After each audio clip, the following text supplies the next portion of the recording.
And if you remember, yes, you should remember, we wrote that.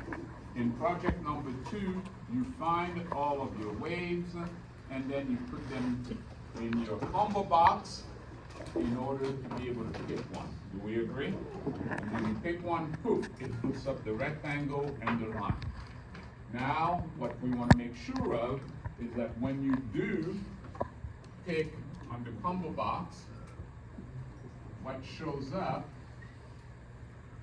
let's say this was a wave, you will have your wave up to your peak, and of course, you want to display, as before, the rectangle, the diagonal line, but you also want to have your Fibonacci's, you want to have your confirmations, wherever they might occur, okay? And you want to also specify the count.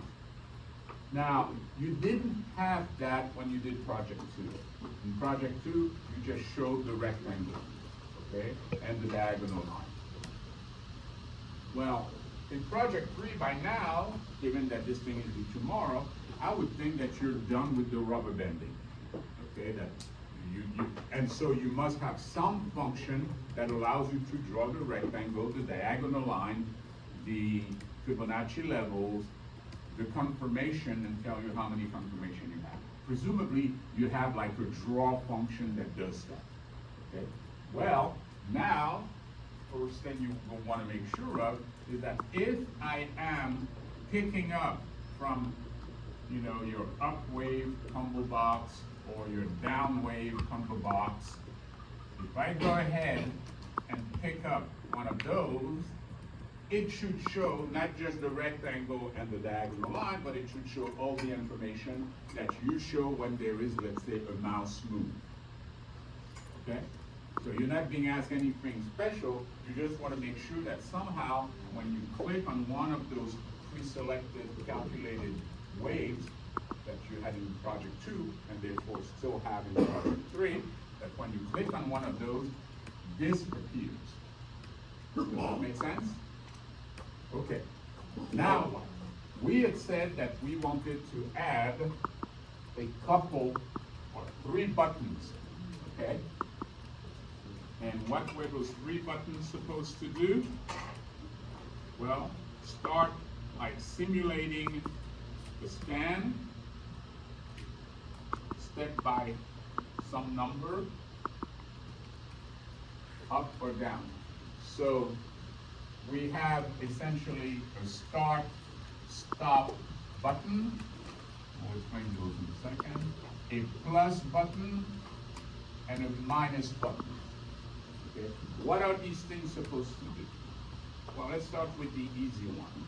The plus button should simply say wherever I am in what state I'm in. Like, let's say I'm here, and therefore, let's say the last thing you move the mouse on. Let's do it in 2 different ways. Let's say that you had used rubber banding to go from here, and you did a mouse up. Somehow, you must know what that last price that you let go of the mouse was, or your application would know. That's how you know how to display this thing. So you have a current Y. Let's say that you have some variable that can, or maybe I should say current price, okay? So you have a variable that can tell you, oh yeah, this is the last price I was on.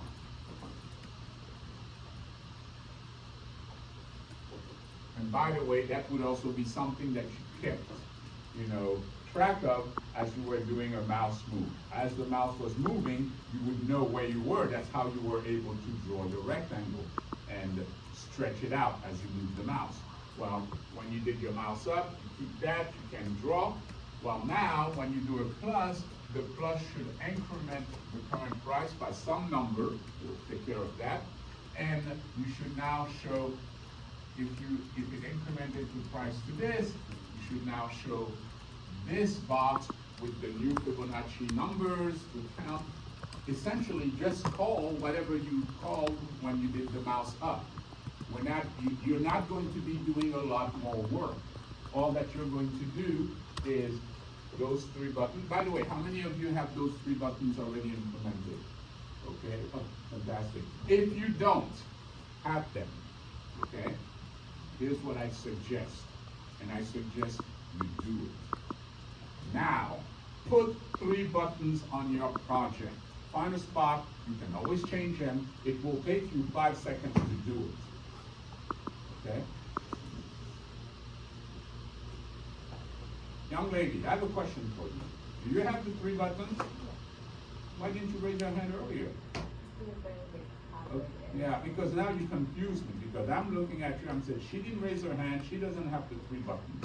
I say, please put the three buttons, she's not doing it.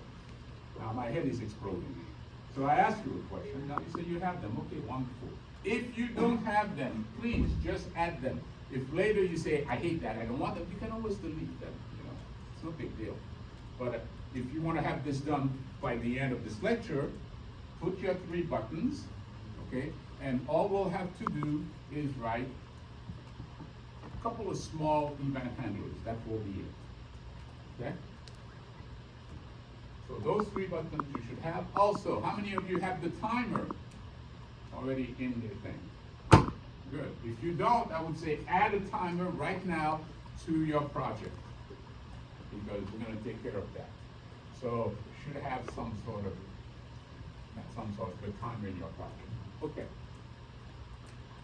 Now, if you click on the plus button, all that you want to be able to do is say, oh, let's increment by some step our current price and let's redraw. In other words, basically, if I'm looking here, I have something that says button underscore plus underscore click.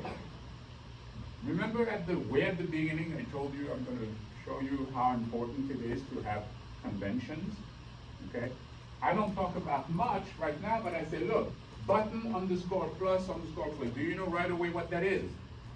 Even though he said, oh, he called it button underscore, so it's got to be a button he's talking about. Okay, the plus button underscore click, but that must be the click event for that button. Because you're used to not only what I mentioned as the way to name things, button underscore plus, you know the convention used by Visual Studio, the designer, so that's click. So you know exactly what we're talking about. Oh, he's telling us how to write the event handler for this guy. That's why I told you, if you have this button, we're going to be done with what you need to do. And what should this thing do? Well, it should take whatever the current price is and increment it by a step. We'll figure out the step thing. But that's really what should happen. You should do that, and then what should you do after that? Call your draw method, whatever you have that draws the whole thing with the Fibonacci and so on. Okay? Yes? No? Yes. Last time we talked about this, you told us to implement the Y coordinate from B. Why are we doing 10 price this time? Well, Carnival, I just changed the name, but essentially, whatever that last price of that thing is from which you drew, whatever you call it current price, call it whatever it was called last time. Yes? I have a question. Can you come here? Hold on, yeah. Go ahead. They have a framework that should automatically get ABB folder, but when I try that, it's not complete. And when I try that, it automatically goes to the bug folder and it automatically goes on this one. How can I solve this problem to go type and search on step that? It's not good. Because what's not between middle of this. That's really Ask. Yeah, so for the increment, like for the simulation, Mm-hmm. we're extending the price range of Fibonacci, but are we doing it like up and down simultaneously? Okay, so should it be like whatever price position and then like half and half, half, half? You answer the question, very good question, what should I be? I'll tell you. Okay?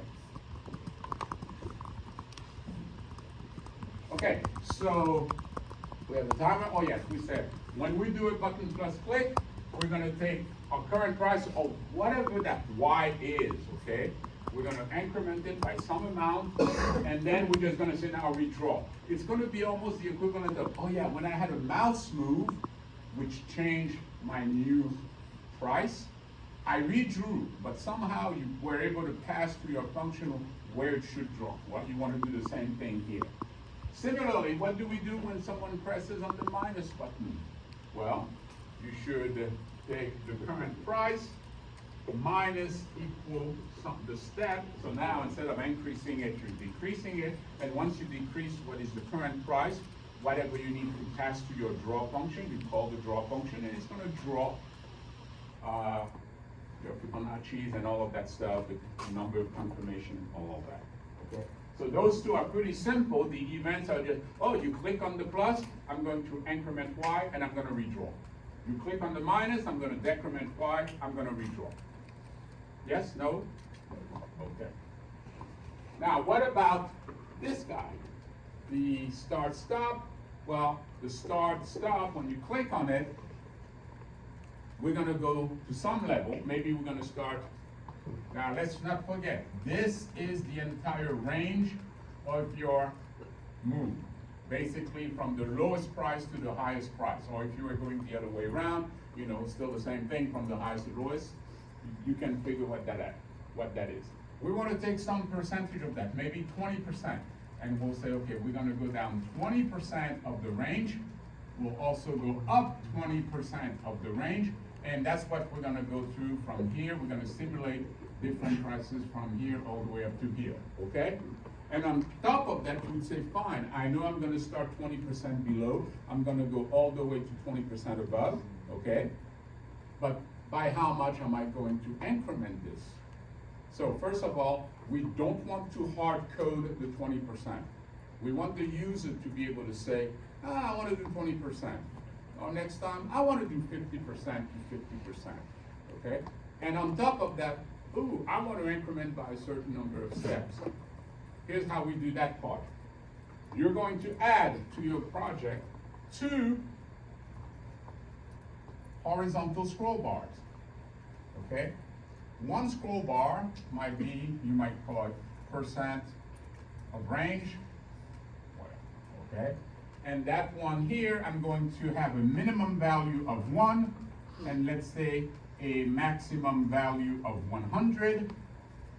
And the value to start with, I'm going to set in the property the value of that scroll bar to 20. So in that horizontal scroll bar, you'll set 3 properties.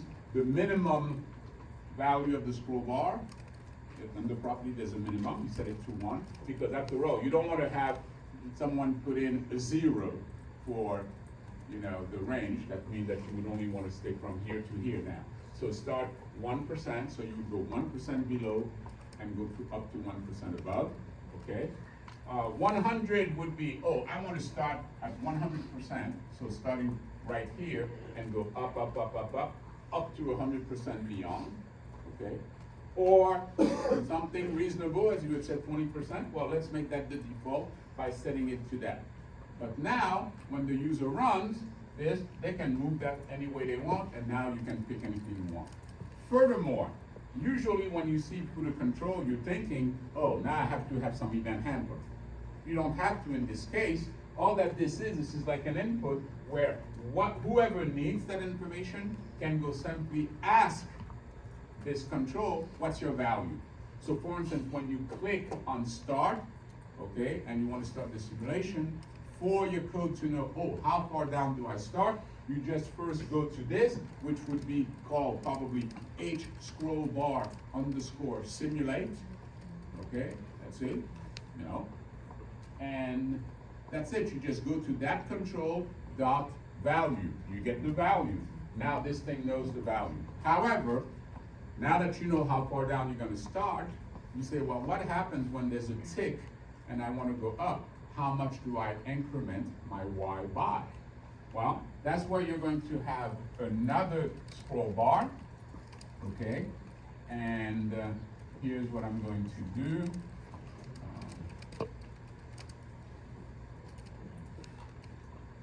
I'll tell you, call that number of steps.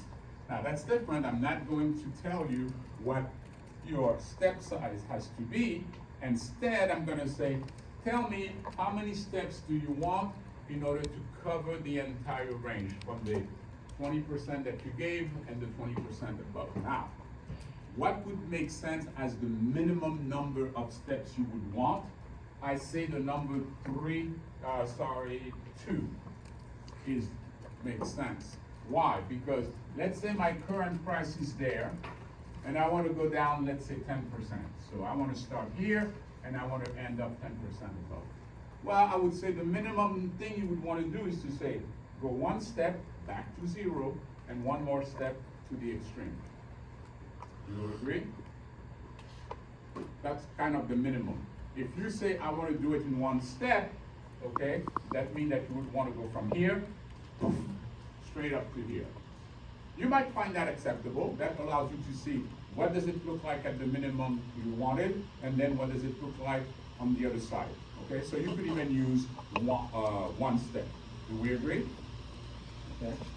However, it makes a lot more sense to think that if you're going to scan from, let's say, 20% below the current price to 20% above, you might say, you know, I'd like to do this in 50 steps. Or I might want to do it in 16 steps, okay? So you are going to specify a number, and I'm putting 2, although, as we just said, if you wanted to, you could make it a single step, in which case it would be there, and when you hit simulate, it would go right up to here, okay? But by saying 2 steps, you would say simulate, it would go boom, boom, boom. Okay, but maybe 32 makes more sense so that you actually do cover, you know, some range of different prices. However, this is the number of steps, and it is from that, along with that, that you can derive or calculate what should the delta Y be. Because after all, if my Fibonacci range goes from, I don't know, $100 to $200, and I want to cover this in 40 steps, that's going to be a certain step size. But if my price was going from $50 to $60, the number of steps, you know, if it's 40, it's going to adjust your step size to the appropriate number. Okay? If you were to choose a specific step size, oh, I want my price to go up by $1, well, it may not work well if you have a small range.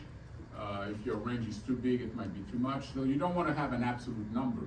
However, something that you may want is, I want to do this in 40 steps. No matter how big things are, I'm going to go from here to here in so many steps. So how do you calculate? Now remember, again, this will be a scroll bar, horizontal scroll bar, that you're not going to have an event handler for. You don't need it. You just want those 2 scroll bars there so that whoever needs to know what's the range can just read the value. Think of having a member variable that would have that, but that member variable is attached to a visual control, so you can change it. The user can input any value they want by changing the scroll bar, and the number of steps you want, the user can say, you know, right now I just want to have a gross idea, a rough idea of how things are, so I'm just going to say 10 steps, and maybe 10 steps will go poof, poof, poof, large enough. But there may be a point where you say, I really want to zoom in on that best price. And then you might say, change the number of steps, let's say to 100, and now the steps would be really close to one another so that you can really move a little bit at a time. And by the way, that number of steps that you're going to calculate is what you would use here and here, and also whenever there's a timer tick, that's what you do. By the way, what is the timer tick going to do? Okay, so whenever there's the timer, and maybe the timer, you would have called it timer simulate, and then underscore tick, whatever, okay? That would have to, first of all, go and figure out what the step size is, because on a tick, you want to increment the current price by the step size. So every time there's a timer tick, you want to say increment Y by the step size, and then redraw. So all 3 of these things basically do one thing. They increment or decrement Y. And then they call the draw function. So if your draw function is written, you really don't have much to do, okay? You just need to say increment this by the step size, and then go draw. This guy just increments by the step size, draws button minus, underscore click, decrements by the step size, and then draws. So all these guys, all they do, I mean, the basic core calculation is what is the next Y you want. Even under the mouse move, you did that. When the mouse moved, you figured out, okay, what the new Y is, and then you went ahead and displayed it, okay? Now there's a few little details on this. For instance, when you click on the start stop, that's the thing that is going to start the timer, and also it does double duty, turn off the timer. So we're having it as a job. And the code for that is pretty simple. You tell the timer, and you know that the timer has an enabled member variable to turn it on or off. If enabled is false, the timer is off. If enabled is true, the timer is active. So you turn it on by setting this to true. Well, we take the timer enabled, we set its value to whatever its previous value was, which is timer enabled, complemented. So if the timer was enabled, it was true, this will turn it to false and it will turn it off. If now you click on start stop and the timer was, let's say, disabled, so not running, it will now complement that, turn it to true, and the timer will start. So this simple statement right up here, every time you click on the start stop, it turns it on, turns it off, turns it on, turns it off, okay? One thing we would like to do, however, is that when this thing happens, you want to be able to say either start over here or stop, okay? So that the user knows if this thing says stop, that means that, oh, the timer must be running, and now if I click on that, it will stop. Once you click on stop, you now want to turn that to start, letting the user know that, oh, the timer must be stopped, and if I want to turn it on again, I have to press on this because it says start. So this is where now you can have something in here where you would take under the start stop, which is this guy here, you could take your button underscore start stop. Okay, if you click on it, well, once you click on it, what you want to do, that button, what you want to do is take the text and you want to set it equal to start or to stop if, and this is it, if timer is enabled, okay, if it's enabled, this is rough, okay, but if it's enabled, what you want to do, you want to turn the button to now stop. And you want to make sure you do that after you set the timer. And then otherwise, else, you know, button, you know, the text of the button will be for the start. That's it. So what you want to do, and you can do it before or after, but if you do it before, this is kind of switch, because if the timer is, what I would do it after you turn on the timer. So after I change the state of the timer, I can now decide if I turned it off, I need to turn that into start. If I turn the timer on, this should be now set to stop. Does that make sense? Okay. One extra line here was for the following question. Oh, someone did ask, well, by the way, what if this thing is running, so you're simulating, and someone decides to be a joker and click on this or click on that? Wait a second, my thing is already running, and now you're clicking on this and this. Well, you want to prevent that, so one of the things you can do is that when the timer is turned on to run, disable these two guys. That's what this line is here. It says the button plus enabled is going to be set equal to the button minus enable. We're setting both of them to the same status, and that's going to be the same as the timer enabled not. Okay, so the two buttons, the plus and the minus, I'm going to turn the enabled of the plus to be the same as the enabled of the minus, to be timer enabled opposite. So if the timer is enabled, okay, these things will be disabled. If the timer is disabled, the opposite of that will be true, those things will be enabled. Does that make sense? If not, you just ask a question, yes? Is that all under the if time enabled statement? Is this timer enabled? Well, you can put, no, it's not, because think about it, this is almost like an if statement in itself. All we do here, and you can figure that out, okay?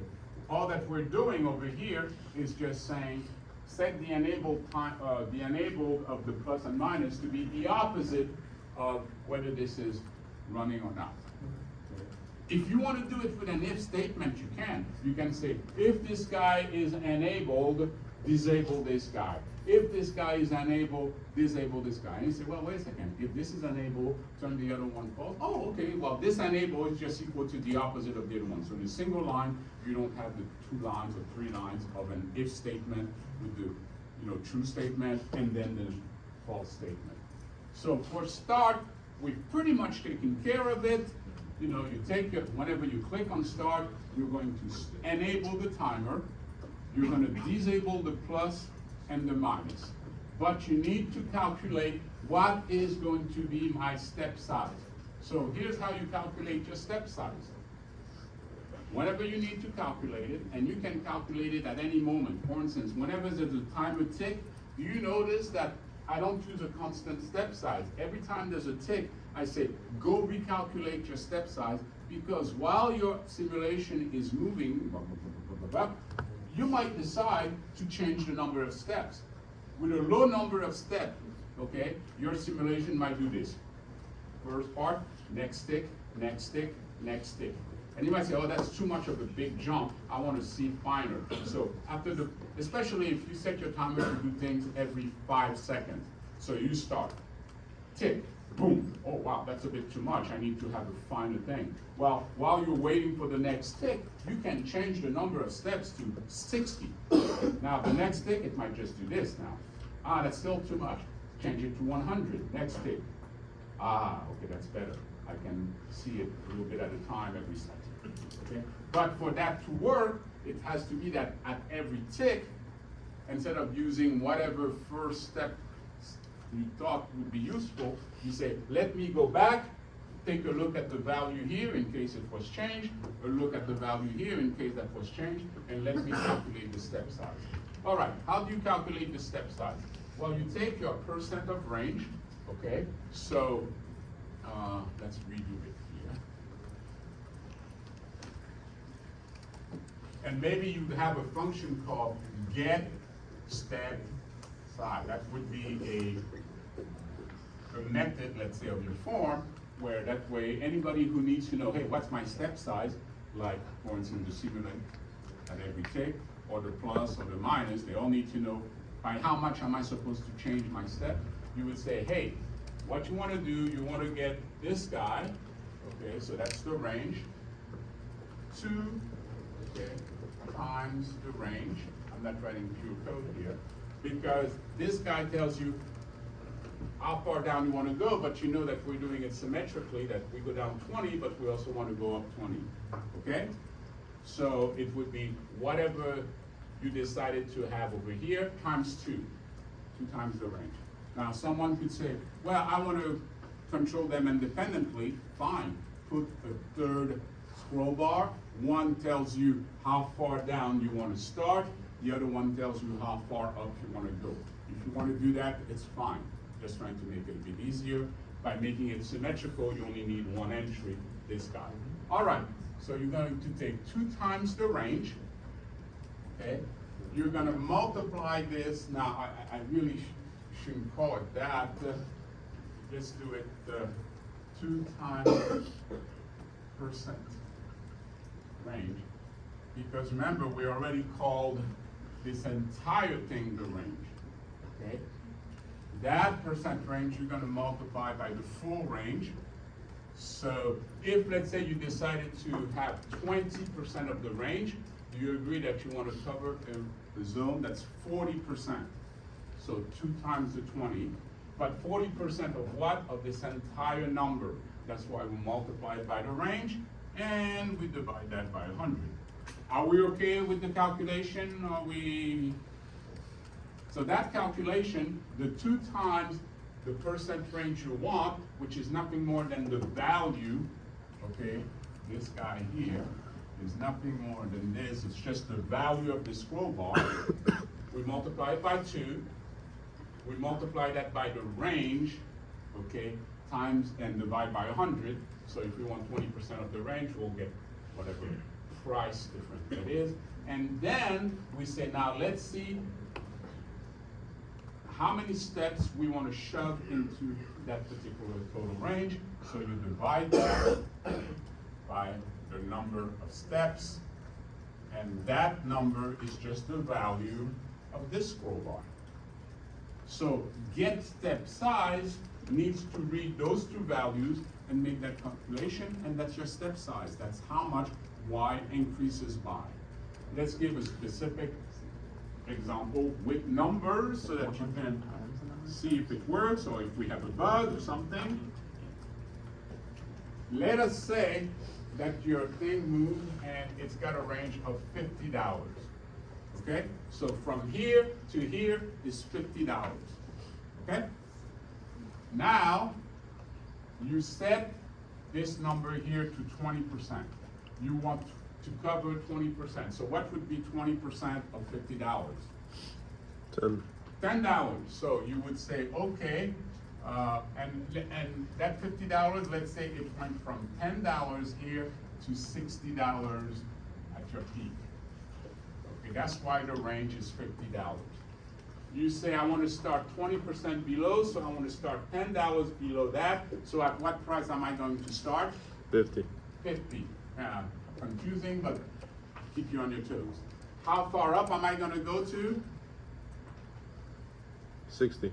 This is $60. We said we do $10 below, and we're going to go $10 above, symmetrical. So how far up? 70. We're going from 50 to 70. If you're confused at that point, raise your hand. We'll explain it. Is that a hand up or? Okay, no, okay, that's. All right, so that's, and notice that's the 2 times your percent. So 2 times 20% times the range, which is $50. So it would be 2 times 20% times your $50 range, okay? 2 times 2 is 4, 4 times 5 is 20, 20 over, so now you're talking about $10 plus $10, that's your $20. Okay, but that simply tells you the whole range.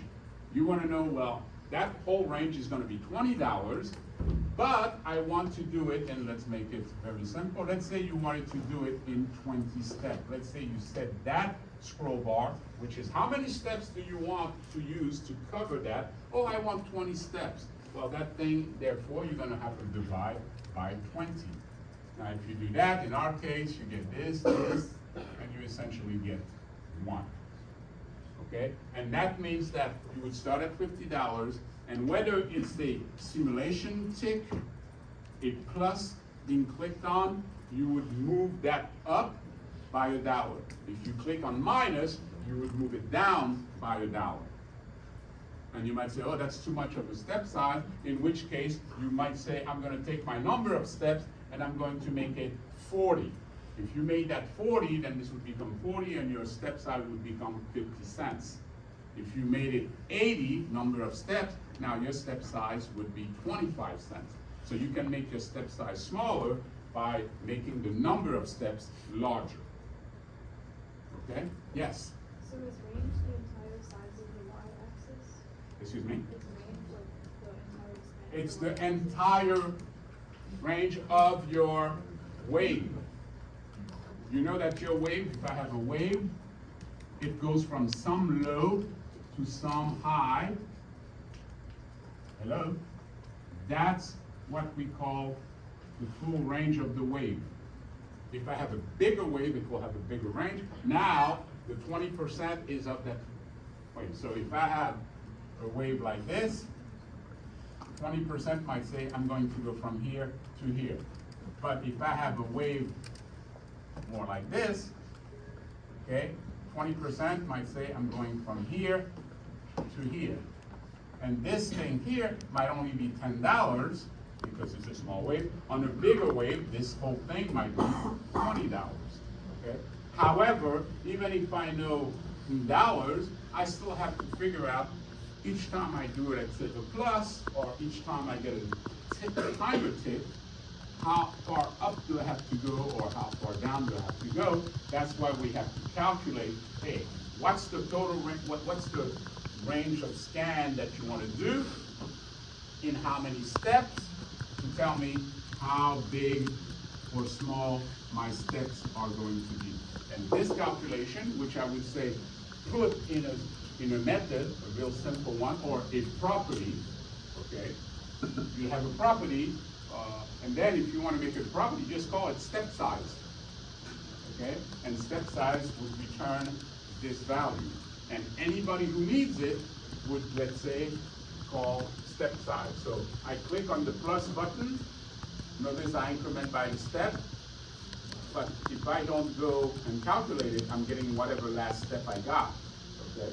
So what I would do, I would say plus equals step size. In this case, if you have it as a property, it would automatically go, that property would calculate the step size according to the settings of your scroll bar, and that's what it would increment it by. And if you at that point change either of these two guys, the step size would automatically be adjusted the next time you click on plus or minus, or the next time there's a tick from the timer. Are we good on that? Oh, yes.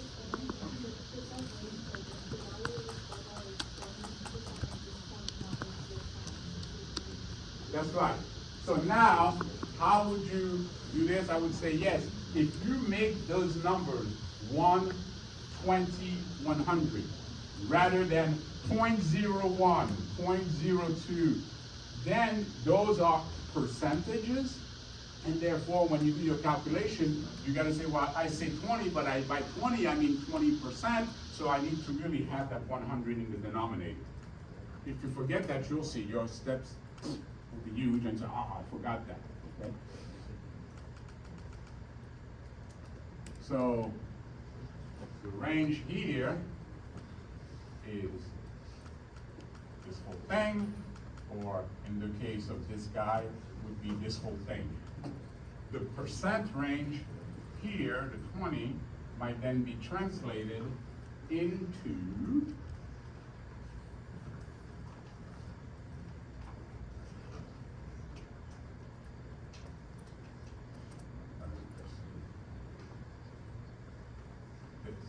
But I do two because I'm not just scanning this, I'm scanning this and then that same number going above. That's why there's a 2 here, okay? And, well, the number of step is, now that, because this top calculation tells you how many dollars is the entire scan. Oh, I'm scanning from here to here, that's $10 plus, and that's $20. Wonderful, you know you're gonna be scanning the full range of $20. But are you gonna start and then pop it $5, another $5, so that you only do it like 5 times, 4 times? Or do you want to go $1 at a time and therefore do 20 steps to cover the $20? Or is that even still too much for you and you're going to say, I want 100 steps, so I do it 20 cents at a time? That will be up to you, you can change it. And again, these two things, all you ever have to do for that is plot 2 horizontal scroll bars, set the minimum to 1% of the range, 100%, and set the value to 20 so that nothing happens and you just start your app, this will be set at 20. The number of steps, say 20 steps also, and you want to have at least 1 step, okay, so that you go from the minimum price you want here, and in 1 step go to the top price. Although I've said 2 steps is a bit better because you will go from here to here, be able to review what you had here, and 1 more step to go to that. So I would say it would probably be better to put 2 steps. And make this maximum whatever you want, okay? If you feel that at some point you might want to look at this thing in 200 steps, feel free, okay? But these 2 things, a particular property called step size, or if you want to make it look more like a method called get step size, but I would say that it actually looks a bit more object-oriented and probably we just call it step size. And step size would have a getter, okay, that would go calculate that. So it would not have a setter. You cannot set the step size to that property. All that that property does is says, oh, let me go read those two things, crunch them, and I'll tell you what your step size is. If you want to change the step size, that's where you, the user, you modify this guy or modify this guy. Okay? Any question? Yes? So we have a range like, from the low to high, and then we like move, from the price like down and up, like 20% up and 20% down. Mhm. Do you wanna see it symmetrically for downward wave? Oh yeah, if you had a down wave instead of an up wave, so let's say this is what your down wave looks like, okay? Well, this would be your range, your full range, and that would just be the, you know, you wanna know that number, it's the absolute value of the max and the min. You know, where this would be your min, and this would be your max, okay? And then you would say, okay, I'm sitting here, and I want to observe 20%, well, the 20% that you have would say, I'm gonna start 20% below, 20% above. You would be heading this way. I mean, the thing that makes most sense, although if you wanted to, but now you have to have, oh, if it's an up wave, do this, if it's a down wave, do this, where you could say, I'm gonna start here, and I'm gonna go this way. But now you're confusing, oh, when do I add, when do I subtract to my step side, blah, blah, blah, forget that. Make it make sense. If I say, I press on plus, and let's say I happen to be here, this is the price I'm there, and I say plus, which way should I go? Plus, you know, the price goes up. Plus equals price goes up. That's why I'm adding. Minus, the price goes down. So if I'm here, minus would make me go down a bit. Plus would make me go up a bit, because that's what plus means. What is 5 plus 3? 8. You don't want to have to think about it. Now, if you want to, because you think it's going to make more sense, you can say, if I'm in Dr. Gentil's world, 5 plus 3 is 8. If I'm in Solemnikova world, 5 plus 3 is 2. No, I feel like when you say like above and below, for downward wave, it's gonna be like flip, so it's not. Yeah. Well, yeah, I was talking above and below in this specific case. So now if I want to speak in general, I would say when you say plus, you want to increment your price. If I say minus, I want to decrement my price. So if I'm here and I say plus, I'm going this way. If I'm in a down wave and I say plus, I'm also going this way. If I say minus, I'm decrementing, I'm going that way. If I say minus, I'm going that way. Okay, let's make it. Basically, you want to scan that whole thing. Yes, go ahead. Can I what? Can you risk yourself? I can't. I'm not allowed to extend the project. Some of you said, oh, we're surprised that you didn't make the project due Sunday. Here's the reason. They have rules and regulations and stuff. We are not allowed to make anything due during study week, okay? When does study week start? Huh? No, Saturday, you're in America, my dear, here. What happened is that the week is, you know, Saturday to, I guess, Friday. So what happened is that your study week actually starts this coming Saturday. Just like exam week starts Saturday after that.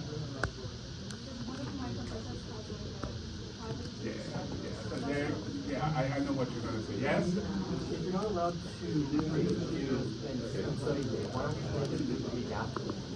No, because there was plenty of time. I had a lot of things to do. That's why I'm solving a lot of it with you. I consider that having told you beforehand that this project as an extension of project number 2, and we pretty much covered the extension here.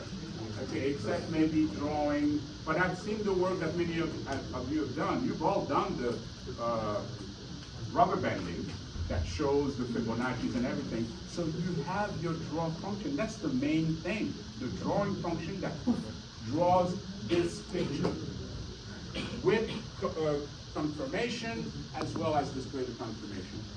This is your code, basically. You've got the draw. All you're being asked to do is, hey, right now, I mean, as I said, you could have done it right now. Put 3 buttons on your thing if you don't have them already. Put 2 scroll bars if you don't have that already. You could have done that and done nothing else, okay? And then I would have said, you know something? For this one, we need to have a click event handler. Same for this, for this. So for each one of those, just click on their event handlers. You'll have the framework for your event handlers. Even if you don't type any code, okay? You would have your 3 buttons, your 2 scroll bars, and you would have each one of the click event for those. And we said, what do we do? Oh, with the start stop, when you click on it, enable. And if you don't want to write it in simple one-line thing, you could say, if timer enabled is equal to, false, turn it to true. Otherwise, turn it to false. Well, we did it in one single line here. You could have done just that for now, okay? And then on the button plus click, you say, oh, I just want to make my price incremented, here decremented, and both of them will call the draw. Oh, wait a second, that's pretty much the same thing I'm gonna do when I do a timer click. When I do a timer click, I'm gonna increment my price by the step size, and I'm gonna call draw. Draw being pretty much what you must currently be calling when there's a mouse move. Because when you move the mouse and you draw this thing, you're calling the draw function, your draw function, however you're calling it. Well, you want to make sure that you do the same thing here. And then we said, hey, you should therefore be able to either draw by hand, let go, and then use any of these 3 buttons, or do a rectangle rubber banding, let go, and at that moment, you should be able to do start plus or minus. But all of this, you should be further ahead of that. The only thing that maybe you didn't quite know how to do, well, it's this, and we just did it. Even if you didn't do anything, even if you're the type that says, no, I need to pay attention, I can't type and pay attention at the same time, that's fine, okay? But you should already have those 3 buttons in, the 2 scroll bars in, and for the 3 buttons, you should have 3 empty event handlers. Where when I go home or whatever, those are the 3 things I have to finish up. Oh, and by the way, I do need to write that function that calculates the step size. Oh, we just did it in class, okay? So you should have maybe an empty function that returns a float or a double step size. How much will your price increase whenever there's a tick event, or when there's a plus click or a minus click.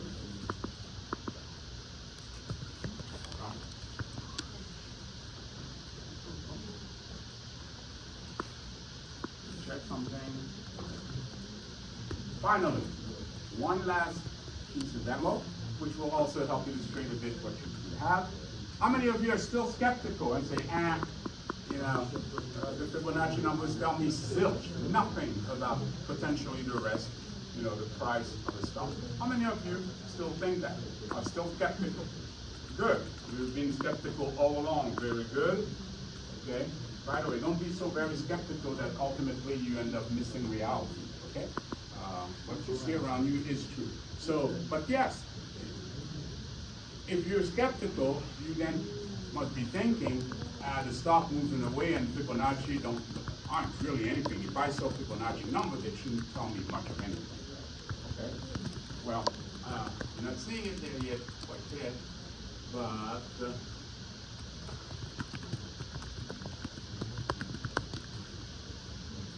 bear with me a second.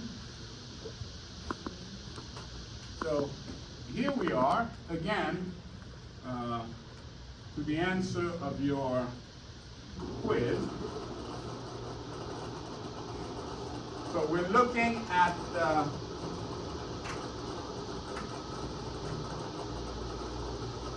ABBV for the month of February. We're going to be interested in pointing this upwave from here to here. As a matter of fact, if you had loaded that in project 2, one of the waves that it should have found would be from here to here. There might have been a wave from here to here, another one from here to here, one from here to here.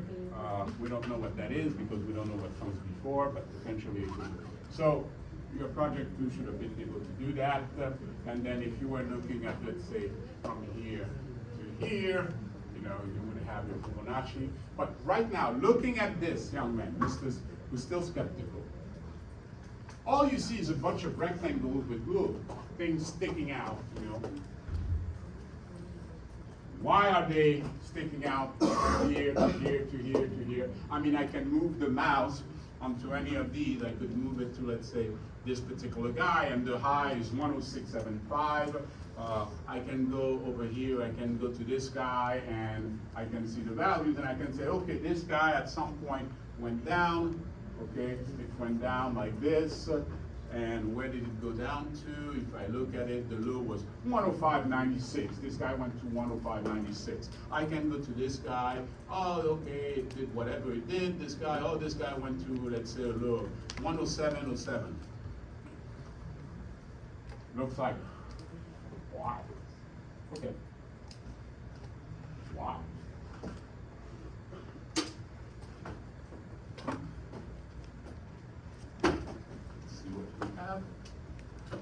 Now, if I move this thing, I can say, hey, here's, for instance, something, let me put it, let me go to exactly where this has to be. Bear with me a second.